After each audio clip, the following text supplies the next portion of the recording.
Hello, algebra students. Wanted to do this example with you because sometimes when we start doing something more complicated, we forget how to do the simpler things. So this guy says simplify r plus j plus m plus r plus j plus 3.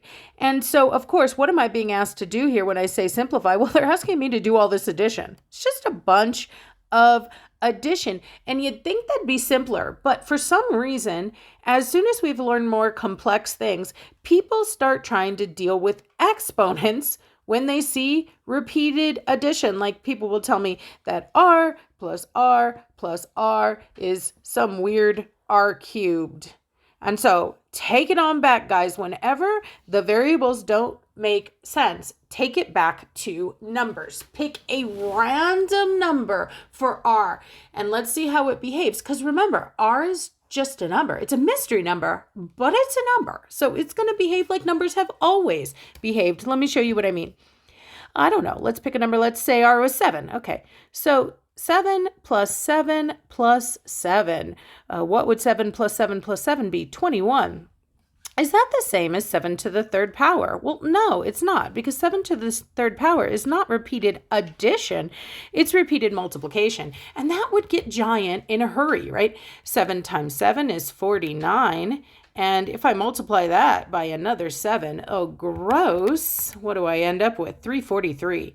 Those two things are definitely not the same thing. So if 7 plus 7 plus 7 is not the same as 7 to the third power, then r plus r is not going to be the same as r to the third power either.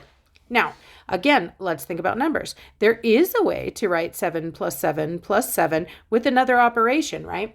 But it is not exponents. It is multiplication. This is the same as having 3 7s, so 3 times 7. And we're going to see the same thing with letters. If I have r plus r, that's the same as having 3 r's, or 3 times r. We're just counting, guys. R. Oh, I have 3 r's. Now I've combined all the r's. Now let's think about our j's. We have a j plus j and another j plus j. So how many j's do I have? I have and 2 j's. 1, 2 j's.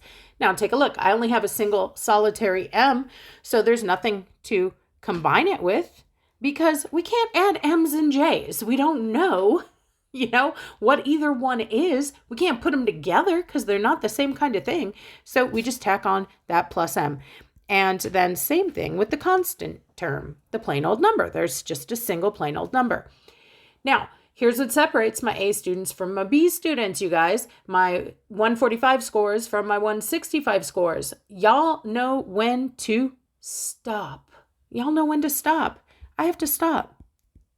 I can only combine, which means add and subtract, like terms. Like terms have the same variable.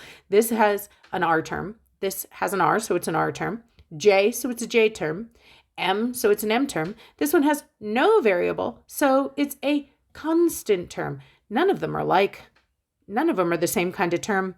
So I just box this up, send it out the door. It's as simple as it's going to get. And I would argue, once again, that a lot of the time, algebra is simpler than what you guys call basic math. All right, nice job. Super proud of you. Happy learning.